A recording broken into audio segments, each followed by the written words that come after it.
Yes, there is an old Pakistani saying, first comes marriage, then love. That's right. You believe in that? I believe in that. My husband still teases me and says, you don't love me, you married me for a house. And I say, no, darling, that's not true. I love you. And we have, through this period when we got married, actually we got married in December 87. And by May 1988, that is in 5 months' time, General Zia called for an election. So we never really had time to have a honeymoon or a proper life, and I was out campaigning. And then I became Prime Minister, and my husband was very confused because somehow he thought that he was marrying this damsel in distress to protect her against the wicked dictator. And suddenly the wicked dictator was gone, and the damsel in distress was the Prime Minister of the country. And he really couldn't cope because he somehow felt that, where am I? Am I supposed to be here? This is a different... So it was very difficult for him to adjust. And then the government was dismissed through a constitutional coup, and he was in prison. And when he was given the choice that you should leave the country, and if you leave the country, nothing will happen to you. He was accused of corruption? Oh, everything. No, kidnapping, 22 murders, corruption, I mean, you name it.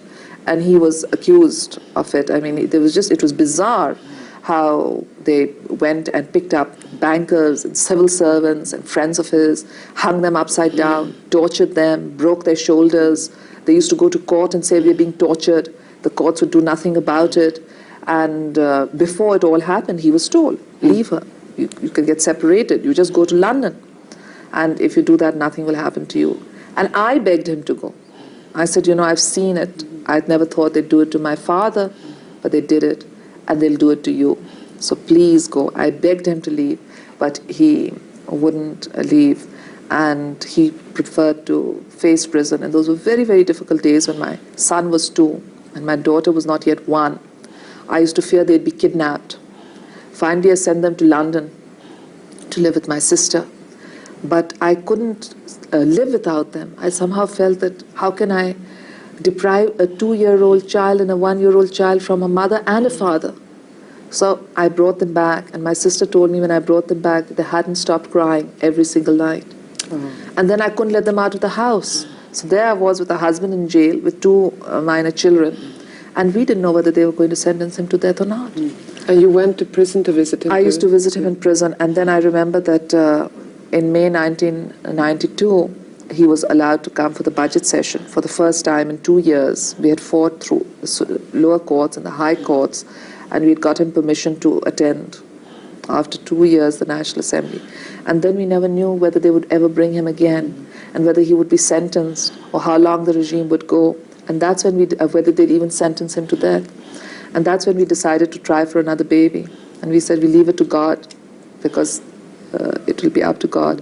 And then that baby was very lucky for me. From the time that she was conceived, things seemed to politically improve a lot. Although, when I was carrying her, I was subjected to a very brutal tear gas, 5 hours of tear gassing.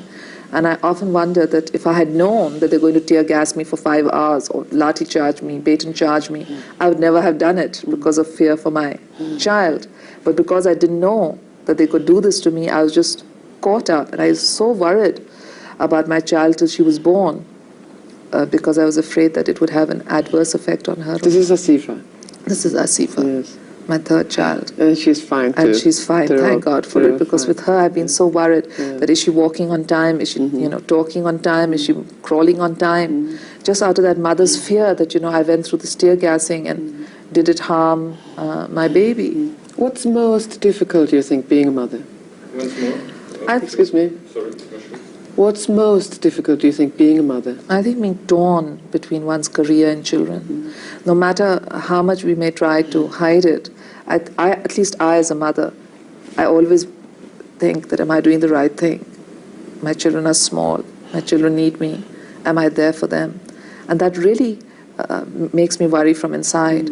But then I think that what I'm doing is very important, and that when they grow up, they'll understand it.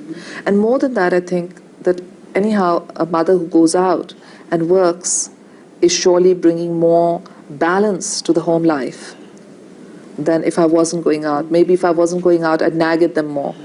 Maybe if I wasn't going out, I'd want to spank them. But now because I'm out, so the times that I am with them I try to spoil them more and cherish them more. So I console myself. You are aware